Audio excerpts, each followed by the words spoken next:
The only difference worth mentioning between you as you abide here in your physical body and your inner being who dwells in this non-physical vortex of creation, the only difference worth mentioning between the physical you and the non-physical you is that the non-physical you has trained itself vibrationally to the point that there is no resistance present in the energy that would be discernible by you.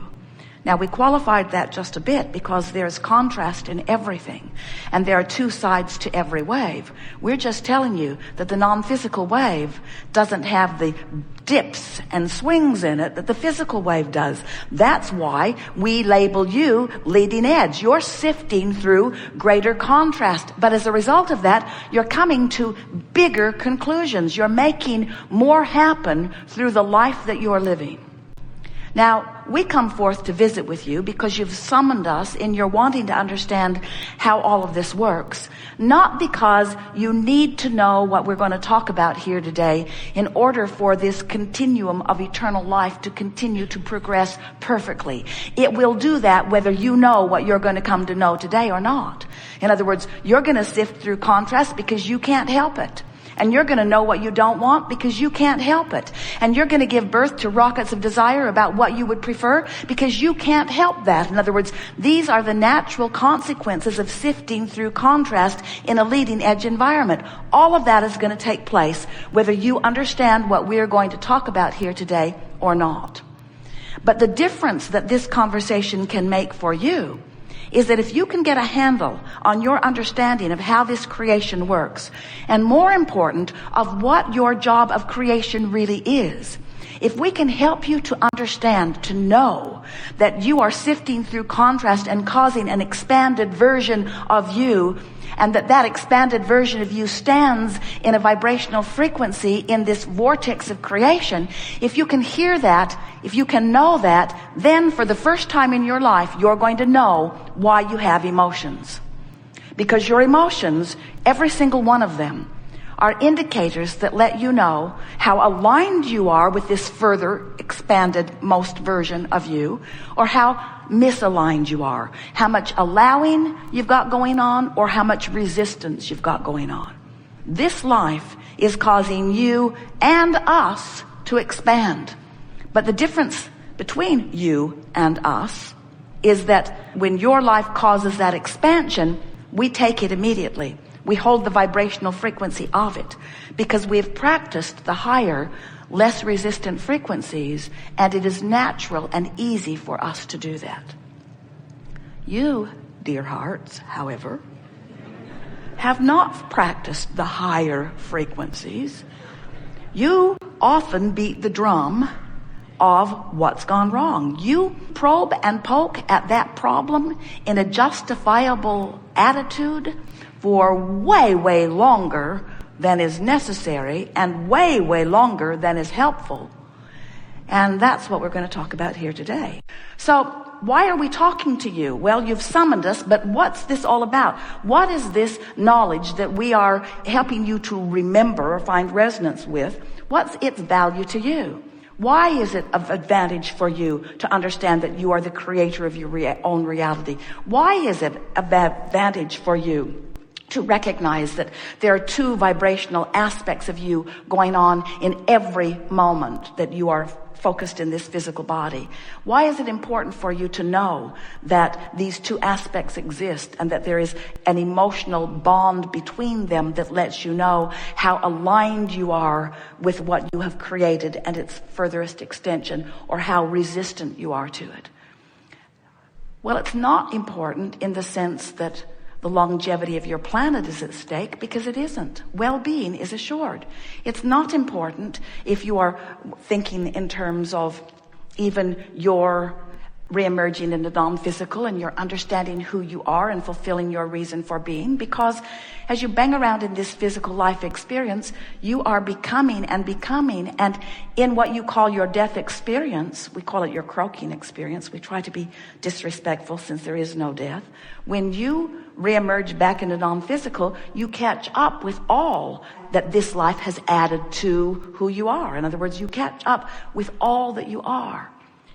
So there's no big thing that is at risk if you, as this small cluster of people or even mass consciousness, doesn't hear this, because the whole thing is so well established. You are source energy, and you are coming forward, and you are adding to the expansion of the universe because of being here in this physical body. And the larger part of you is expanding, and you will feel the utter satisfaction of all of that when you have your entrance or withdrawal from the physical back into the non-physical. You'll feel all of that satisfaction. The reason that we are visiting with you now is we don't think you should have to croak to find that satisfaction. We think you should be able to be here in this physical body and understand the wholeness of who you are. And we think that you are wise enough to tune yourself to the wholest part of who you are. We think that you should be able to be here in a physical body, explore the details, know what you don't want, know what you do want, and use your emotions to keep you tuned to the furthest expanded version of who you are. Because we know this for sure. When you don't feel good. So you can't hold your expansion back. It's a byproduct of life. You cannot hold your expansion back, but you can lazily or sloppily tune yourself out of alignment with that. And when you do, you feel crummy. When you do, you get sick. When you do, you don't like life. When you do, you feel fear, you feel hate, you feel anger. You feel all of those things that are just emotional indicators or physical manifestational indicators of thinking by default, really. Just thinking because it's in front of you. It'd be like sitting in front of your television and there's a program on and someone comes in and says, what is it? And you say, I don't know, but it's really miserable. And they say, why don't you change the channel? And you say, what? I never change the channel. I just come into the room and I sit down and I watch what's there. And then I comment on it. Just letting you know, this particular thing is really awful.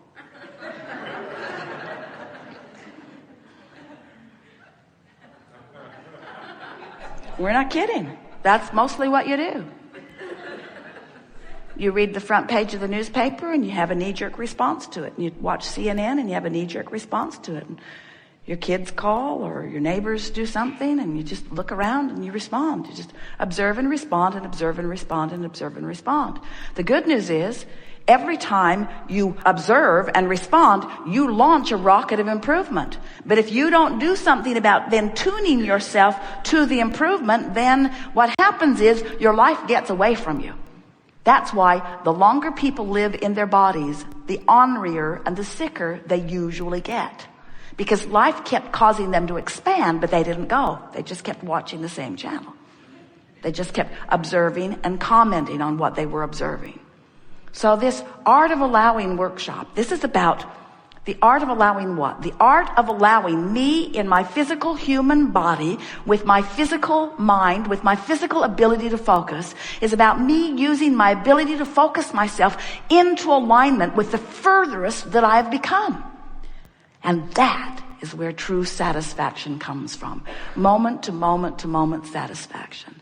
Nothing is more delicious than to explore life and know what you don't want and know what you do want, and then recognize that you've expanded. You can tell because you feel uneasy. You've expanded to a new place, but you've got chronic habits of thought that aren't letting you go there. What we want to introduce to you in a way that you can really feel it, and in a way that we would like very much if it evokes a new decision within you, we want you to be on the quest for the path of least resistance. And we want you to understand that the path of least resistance is this viable, magnificent path because the source within you has already carved it out. All of these rockets of desires that you put over here into this vortex of creation have put a powerful, powerful point of attraction into motion where all cooperative components have been assembled. So the question that this workshop asks of you and will help you answer is, are you a cooperative component of your own creation? We want you to get it. You are the creator of you. You have created a prosperous, healthy, vital, alive, good feeling, good timing, very exhilarated version of you into your vortex of creation. And you've got to find ways of focusing yourself into alignment with that before you can, in this moment, in real time, experience the true version of who you are. You are not meant to be fragmented beings. You are meant to see your life through the eyes of Source. You're meant to understand your world from the viewpoint of Source. We've enjoyed this interaction immensely. It is always good to come together with those like you who are coming to know who you are.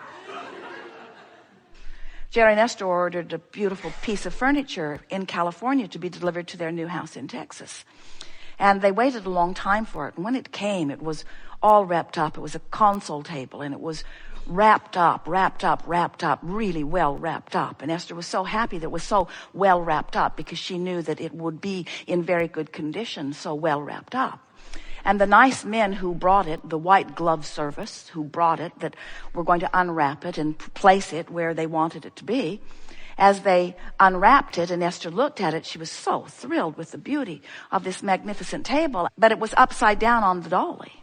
And when they picked it up to turn it over, the top fell off the bottom, and the bottom went crashing to the floor and broke its leg and made a hole in the floor and caused Esther to utter something we can't repeat, or it would have to be edited, and caused Jerry to utter something even worse. And well, it always sounds worse coming from him because it's so out of character. And so the men stood there with no blood in their faces at all. They were completely good children. No color at all in their face. And Esther said to them, because she had witnessed it happening, she saw the top was just inadequately attached to this very heavy base. There was no way they could have turned it over, given the circumstances that they were dealing with, without what happened happening. And Esther immediately said to them, this was not your fault, this was not your fault, this was not your fault. The top was attached with very small screws. So then Esther and the lovely woman who ordered it began calling the company to find out what could be done. First, can we get a new base? Second, will you pay for it, since we were sort of booby-trapped here? And over a sequence of many, many emails, it was concluded by the people who sold the piece that it was not their responsibility. And Esther doesn't really disagree with that because they weren't there. They didn't have their hands on it. They didn't drop it. They probably weren't there when it was wrapped up either. In other words, trying to point culpability is really a sort of ridiculous thing to try to do. And Jerry and Esther are very much believers in taking responsibility for their own experience. And so after much conversation, Esther's email was, we will find a way of repairing it, or we will find a way of replacing it. Let's just leave this where it is. And right before she came to that very powerful conclusion, some bedroom furniture was delivered. Now, Jerry and Esther aren't there. They're only getting reports through the telephone. And a big console was cracked. Right down the front, cracked. The picture shows the crack. Now, since Esther wasn't there, she didn't hurt anyone. In fact, her response was to laugh about it, because it's really getting to be funny how much evidence she is receiving as to the vibrational frequency she's got going on about furniture delivery, or about people doing what they're supposed to do, or about people paying attention to what they're doing, or about people thinking about what they're doing. And there are many tentacles to this. But Esther's email to her friend and decorator was, let's just not talk about any of this